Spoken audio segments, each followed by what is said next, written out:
ప్రళయ బీభత్సాలు సృష్టించినప్పుడు రాజకీయాల పేరుతో ఒకరినొకరు పార్టీలు బురద జల్లుకోవడం వేరు, కొన్నిసార్లు తామే బురద తీసి నెత్తినేసుకోవడం వేరు.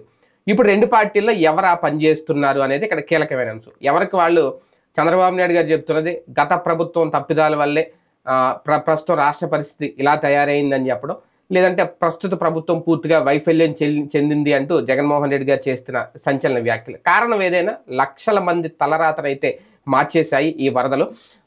నాటు పడవలు ఎలా వచ్చాయి, కొన్ని చోట్ల కొన్ని వాగుల్ని గండి కొట్టే ప్రయత్నం చేస్తున్నారు, అక్కడ కూడా మేము చాలా జాగ్రత్తగా ఉంటున్నాం అంటూ కంప్లీట్గా ప్రతిపక్షాన్ని ఒక పావుగా చూపించే ప్రయత్నం రాష్ట్ర ప్రభుత్వం చేస్తుందా, పూర్తిగా ఇది మానవ తప్పిదమే అంటూ లేనిపోని బురదని ఒంటికి రాసుకుంటున్నారా జగన్మోహన్ రెడ్డి గారు? ఇది అంశం మీద చర్చించే ప్రయత్నం చేద్దాం. సార్, తప్పిదాలు ఇక్కడ ఓకే, సాయం చేయాలి అని నేను మాట్లాడుకున్నాను, ముందు ఆ పనిలో ఉండాలి, అవి జరుగుతున్నాయి. ఒక పక్క ప్రత్యేకంగా మాట్లాడుతూ జగన్మోహన్ రెడ్డి గారి మీద, లేదంటే గత ప్రభుత్వ తప్పిదమనో వీళ్ళ వల్ల ఎలా జరిగిందనో, చంద్రబాబు నాయుడు గారు కూడా ముఖ్యమంత్రి హోదాలో ఉండి ఎంతో అనుభవం ఉండి ఆయన మాట్లాడిన మాటలు చూస్తే అది నిజంగా తప్పిదమేనా, లేదంటే నిజంగా గత ప్రభుత్వ వైఫల్యాలని ఎంతవరకు చూడాలి? ఇక్కడ మనం మన కార్యకర్తని సంతృప్తిపరచాలి, ఎదుటి కార్యకర్తలకి ఒక మేత ఇవ్వాలి. నిజాలు మాట్లాడకుండా ఉంటే అసలు విషయం డైవర్ట్ అవుతుంది. ఇప్పుడు అక్కడ లోపల ఉన్నటువంటి వాళ్ళకి మంచినీళ్ళు లేదు, ఆహారం లేదు, మందులు లేవు, గర్భిణులు అల్లాడిపోయారు, చివరికి అక్కడే డెలివరీ అయిపోయారు, పుట్టిన బిడ్డలు విలవెల్లాడిపోయారు. అక్కడికి కావాల్సినటువంటి ఎన్డీఆర్ఎఫ్ బృందాలతో పంపిస్తావా, ప్రత్యేక పడవలు పంపిస్తావా, స్పెషల్ ఇవి ఉంటారు మత్స్యకారులకి ట్రైనింగ్ ఉంటది, ఈత ఇసి కొట్టుకుని గజీతగాలని, అట్లాంటి వాళ్ళని పంపించామని ఆహారం పంపించడము, ఇదేదన్నా చెయ్యాలి. అదేమన్నా చేశారు అక్కడ? అది చేయడం మానేసి సరే దాన్ని డైవర్షన్, ఇప్పుడు అవన్నీ లేక జనాలు బయటంతా అబ్బో అద్భుతం అన్నటువంటిది ప్రొజెక్ట్ అయింది. ఏది ఇతర రాష్ట్రాల్లో కూర్చొని చూసేవాడు, ఇతర దేశాల్లో కూర్చొని చూసేవాడికి, టీవీలో చూసేవాడు. వాస్తవంగా ఒక్కొక్కడు బయటకు వచ్చాక చెప్పడం బిగిన్ చేశాక అర్థమైంది. ముందైతే సూపర్ రాత్రి పగలు మేలుకున్నారు, నిద్రపోవట్లేదు, అంత జనాలందరికీ కంటి నిండా నిద్రపోయే పరిస్థితి కల్పించారు, ఆయన మాత్రం నిద్ర లేకుండా ఈ టైప్ లో రాసుకొచ్చారు, బ్రేకింగ్ లేసారు, అన్ని అయిపోయి. తీరా చూస్తే అక్కడ అసలు పాయింట్ ఒక్కడికి కూడా ఏమి అందలేదు. ఇది మనం చెప్పట్లా, ఆంధ్రజ్యోతి 30% మందికి మించి అందలేదు అని చెప్తున్నాను. నేనే అక్కడ స్పాట్ నుంచి అబ్జర్వ్ చేసింది అదే. అధికారులు అందరు ఉన్నారు అక్కడే, రోడ్డు ఒడ్డునే ఉన్నారు, వాళ్ళకి ఏం చేయాలి ఎవరికి గైడెన్స్ లేదు. ఎన్డీఆర్ఎఫ్ వాళ్ళని అడిగామనుకోండి, ఎవరినో కొట్టుకుపోతుంటే తీసుకురావాలి. రెవెన్యూ వాళ్ళని అడిగామనుకోండి, పైనుంచి ఇన్స్ట్రక్షన్ క్లారిటీ లేదండి. ఆహారం మరి ఏంటండి పరిస్థితి అంటే, పంపిస్తే మేము ఇస్తామండి. ఎవరు పంపించాలి? ఇదివరకు రెవెన్యూ డిపార్ట్మెంట్ ఆ పని చూసేది, ఇప్పుడు రెవెన్యూ డిపార్ట్మెంట్కి లేదు. ఇంకోటి ఈలోపు అదేదో కంట్రోల్ రూమ్ పెట్టారు, ఆ కంట్రోల్ రూమ్కి అక్కడ రాలేదు, ఇక్కడ మా వాళ్ళు చిక్కుపోయారు, అక్కడెక్కడ చిక్కుపోయారంటే వాళ్ళు ఏం చేయాలి? వాళ్ళు గైడ్ చేసి ఒక సిస్టమ్ ద్వారా సెట్ చేయాలి. అదేం చేయకుండా ప్రతి ఒక్కరికి ఎంఆర్ఓ నెంబర్ ఇచ్చేస్తున్నారు. అక్కడ వాళ్ళందరూ ఎంఆర్ఓ ఫోన్ చేస్తున్నారు, ఎంఆర్ఓ వాళ్ళ ఆఫీసర్ ఫోన్ చేసి అక్కడ తిండి కావాలని చెప్పే పరిస్థితి లేదు. లోకల్ గా ఉన్న రెవెన్యూ ఆఫీసర్ల నెంబర్లు ఇచ్చేస్తున్నారు, రెవెన్యూ ఆఫీసర్లకు వాళ్ళు ఫోన్ చేస్తున్నారు, వాళ్ళు నేనేం చేయమంటావని వాళ్ళని అడుగుతున్నారు. ఇక్కడ ఎవరిని తిట్టాలి? ఒక వ్యవస్థ అనేటటువంటిది ఇన్ని సంవత్సరాలు, 78 ఏళ్ల స్వతంత్ర భారతంలో, 72 సంవత్సరాల ఆంధ్రప్రదేశ్ రాష్ట్రంలో మనం అవగాహన లేమా? మనకి అంత దారుణంగా ఉన్నామా? ఎన్ని ప్రకృతి వైపరీత్యాలు చూసాం? అసలు ఎంత సింపుల్. నేనే కనీసం కొన్ని వందలు కవర్ చేసి ఉంటా. వరదల్లో జరగాల్సిన పని ఏంటి? ఫస్ట్ పునరావాస కేంద్రాలకి తరలింపు లేదు, అకస్మాత్తుగా వచ్చి పడింది, వెంటనే వాళ్ళని తీసుకెళ్లేటటువంటి రెస్క్యూ.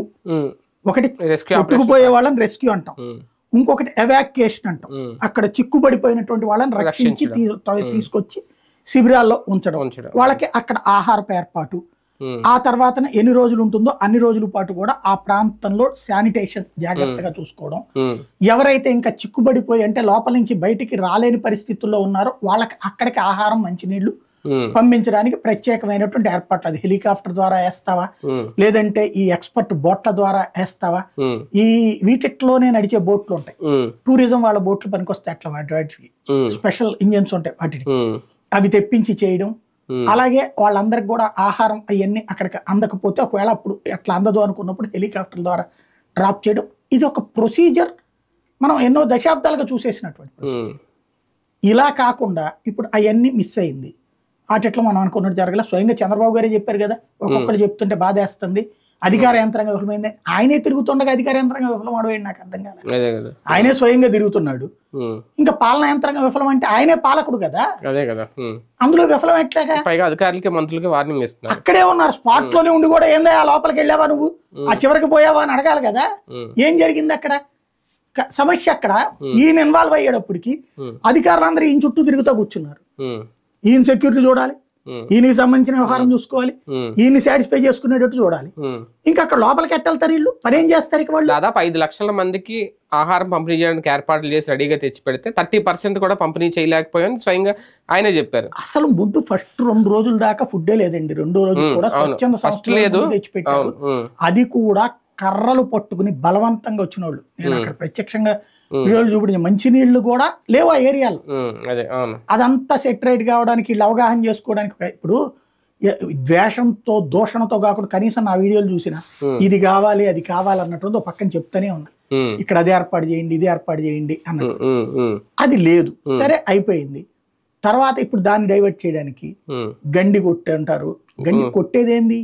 అదే కదా, గండి ఎవడన్నా కొడతాడా? గండి కొట్టడం అనేది ఎప్పుడంటే ప్రొక్లైనర్లు తీసుకెళ్లి కొట్టాలి. ఇప్పుడు కొన్ని వాగులు గండిపడి నీళ్లు ప్రవాహం వస్తుంది మళ్ళీ అనేది ఆయన ముందే చెప్పింది ఏంటంటే కొన్ని చోట్ల వాగులకి గండి కొట్టి కుట్ర చేస్తున్నారు నీటిని మళ్ళీ పంపించడానికి. కాల్చిపడి ఎవడొద్దన్నా నేను కాల్చిపడి గండి కొట్టేది ఏంది అసలు? అదేమన్నా పెన్నును పేపర్ చిల్లి పెట్టడానికి. అదే కదా, గండి కొట్టాలంటే ప్రొక్లైనర్లు ఉండాలి. అది చుట్టుపక్కల వాళ్ళందరూ నిద్రపోతుంటారా ఏంటి? చూస్తూ ఊరుకుంటారా ఎవడన్నా? అందులో కొట్టి ఏం సాధించాలి నాకు అర్థం కాదు. వెదవాడిని ముంచితే వాడికి ఏం ఉరుగుతుంది? పోనీ జగనే చేయించాడని చెప్పి వీళ్ళు ప్రచారం చేద్దాం అనుకున్నారు. కొడితే జగన్కి ఏం ఉరుగుతుంది పెదవాడని ముంచితే? పోనీ అమరావతి దగ్గర గండి కొట్టారని కిందసారి చెప్పారు, బానే ఉంది. అప్పటికి నువ్వు ఇప్పటికేంటి తేడా? అప్పుడు అమరావతికి గండి కొట్టారన్నారు, ఇప్పుడు ఏం చెప్తున్నారు? వీటికి తేడా లేదా? అప్పుడు జగనే గండి కొడతాడు, ఇప్పుడు జగనే గండి కొడతాడు. ఇప్పుడు గవర్నమెంట్ లో ఉన్నాడు, ఇప్పుడు ప్రతిపక్షంలో ఉన్నాడు, జగన్ గంటలు కొడతా కూర్చుంటాడు అనమాట. వీళ్ళేమో నిద్రపోతా ఉంటారు అనమాట. అదొక విచిత్రం. రెండో పాయింట్ ఏంటంటే అక్కడ జరిగింది ఏంటి? ఇతను అన్నది మ్యాన్ మేడ్ మిస్టేక్ అన్నటువంటి దానికి అతని అర్థంతో చెప్పాడు నాకు తెలియదు. నేనైతే అది మానవ తప్పిదం అంట. ఎట్లాంటి మానవ తప్పిదం అంటే నీకు వాటర్ పైనుంచి వస్తుంది, ఇరిగేషన్ వాడికి తెలీదా? నిద్రపోయాడు ఇరిగేషన్ వాడు, ఎంత నీళ్ళు వస్తుందో తెలీదా? పైనుంచి వస్తున్నప్పుడు ఎటు పక్కన గేట్లు తెరయాలో తెలీదా? బీటీపీఎస్ వైపు నుంచి ఆ నీళ్లు పోతాయి, బుడమేరు నీళ్లు. అంటే అక్కడ అధికారుల మధ్యన సమన్వయం లేదు. Revenue, irrigation, police, GHMC, BTPS అంటే ఎలక్ట్రిసిటీ, 5గురి మధ్య కోఆర్డినేషన్ కావాలి. బుడమేరుకి పైనుంచి నీళ్లు వస్తుందని ఇరిగేషన్ వాళ్ళు చెప్పాలి, రెవెన్యూ వాళ్ళు వెంటనే కార్పొరేషన్ ఎలక్ట్ చేయాలి. ఆ కార్పొరేషన్ వాళ్ళు ఇక్కడ ఉన్నటువంటి ఆ వీటీపీఎస్ తో మాట్లాడి ఆ నీళ్లు అటు పక్కకు పోయేటట్టు చేయాలి. ఇది ఎక్కడా సమన్వయం లేదు. దాంతోపాటు వీటీపీఎస్ లో ఎక్కడైతే ఆ కాలువ దగ్గర చిన్న కాలువ అన్నప్పుడు అంత వాటర్ ఫ్లో ఇది తట్టుకోగలుగుతుందా? ప్లస్ గేట్లు వేసేసి ఉన్నాయి. ముందే గనక నీళ్లు పంపించేసి ఉన్నారు అనుకోండి, ఖాళీగా ఉంటది గేట్లు, ఈ రాగానే ఇది అవుతుంది. అయితే ఆ నీళ్లు ఇక్కడికి వచ్చేలోపు ఇక్కడ వీటీపీఎస్ వర్క్ ఆగిపోతుంది, ప్రొడక్షన్ ఆగిపోతుంది. అది ఎవరు ఒప్పుకోవాలి? విద్యుత్ శాఖ మంత్రి ఒప్పుకోవాలి, విద్యుత్ శాఖ డిసిషన్ తీసుకోవాలి. ఈ అన్నిటి మధ్య ఎవరికి సమన్వయం ఉంది? డిజాస్టర్ మేనేజ్మెంట్ మినిస్టర్ ఎవరు? ఇరిగేషన్ మినిస్టర్ ఎవరు? మినిస్టర్లు అక్కల దీనికి ఆ సెక్రటరీలు ఉంటారు సంబంధిత శాఖలు. Revenue secretary, disaster management secretary, అట్లాగే దీనికి సంబంధించినటువంటి ఇరిగేషన్ సెక్రటరీ, కరెంటు విద్యుత్ శాఖ సెక్రటరీ, వీళ్ళ నలుగురు సమన్వయం చేసుకుంటే పని అయిపోతుంది. ఎవరికి వాళ్ళు మాకేం సంబంధం లేదన్నట్టున్నారు. అక్కడ ఏమైంది? వాటర్ అక్కడ స్టాగ్నేట్ అయిపోయింది ఆ గేట్లు తెరవకపోయేటప్పటికి. అదెందుకు? వీటీపీఎస్ కు ప్రాబ్లం వద్దని తెరవకపోవడం వల్ల దాని ఇంపాక్ట్ ఏమైపోయింది? వెనకాల ఒక్కసారిగా పొట్ట ఉబ్బిపోయినట్టు ఉబ్బిపోయింది. ఉబ్బిపోయినప్పుడు నీరు పలం ఎరుగు నిజం దేవుడేరు కొట్టేసింది అది. సరే, అది ఒక పక్కన అయ్యింది. ఓకే, అది ఒక ఆస్పెక్ట్. ఏం చెప్పింది. రెండోది, మరి నువ్వు ఆయనే స్వయంగా తిరుగుతుండగా 10 గంటలు ఎట్లా పడ్డాయి ఏలూరు కాలువ కింద, బుడమేరు కాలువ కింద? అక్కడెక్కడ మరి ఎవరు కొట్టారు వచ్చి? మన వైఫల్యాన్ని కవర్ చేసుకోవడానికి సాధారణమైనడికి భాష అంతా అర్థం కాదు. కొట్టించేసాడంటే జగన్ గడ వేసేసి ఉంటాడంటాడు, అటు రాక్షసుడు రాడు, ఎట్ట అంటాడు. అంటే మనం ఒకళ్ళని ఇదివరకు ఎన్టీ రామారావు గారి గురించి ఎట్లయితే నెగిటివ్గా ప్రొజెక్ట్ చేసామో ఇప్పుడు ఇతని గురించి అట్లా నెగిటివ్ ప్రొజెక్ట్ చేసేస్తున్నాం. ప్రతిదానికి అతనే కారకుడు ఒక విలన్ గా చూపించే ప్రయత్నం చేస్తూ ఏంటి ఇదివరకు రాజశేఖర రెడ్డి ఎక్కడ ఇదే జరిగిన రాజశేఖర రెడ్డి అని ఎట్లాగైతే ఒక క్యారెక్టర్ అసాసినేషన్, వ్యక్తి క్యారెక్టర్ అసాసినేషన్ అన్నట్టు. మన తప్పులన్నీ కవర్ కావాలంటే ఒకరిని దొంగను చూపెట్టాలి, ఒక బూచిని చూపెట్టాలి. ఆ బూచోడిగా చూపెడుతున్నారు అనమాట. ఆ బూచితనంతో ఇప్పుడు అతను అన్నది మ్యాన్ మేడ్ మిస్టేక్ అంటే అది విషయం. మ్యాన్ మేడ్ మిస్టేక్ అక్కడ అదే కాకుండా శనివారం సాయంత్రం 6:30కి అక్కడ గండిపడింది. రెండోది 7:30కి ఏం పడింది శాంతినగర్ దగ్గర, ఎక్కడ కొండపల్లి దగ్గర. అక్కడ పడ్డప్పుడు ఇక్కడికి రావడానికి ఎంత పడుతుంది time? 5 to 6 hours minimum. Maximum రెండో రోజు ఉదయం 8-కి వచ్చింది ఉడా కాలనీలోకి వాటర్. అంటే దాదాపు 10 గంటలు పట్టింది, 12 గంటలు పట్టింది.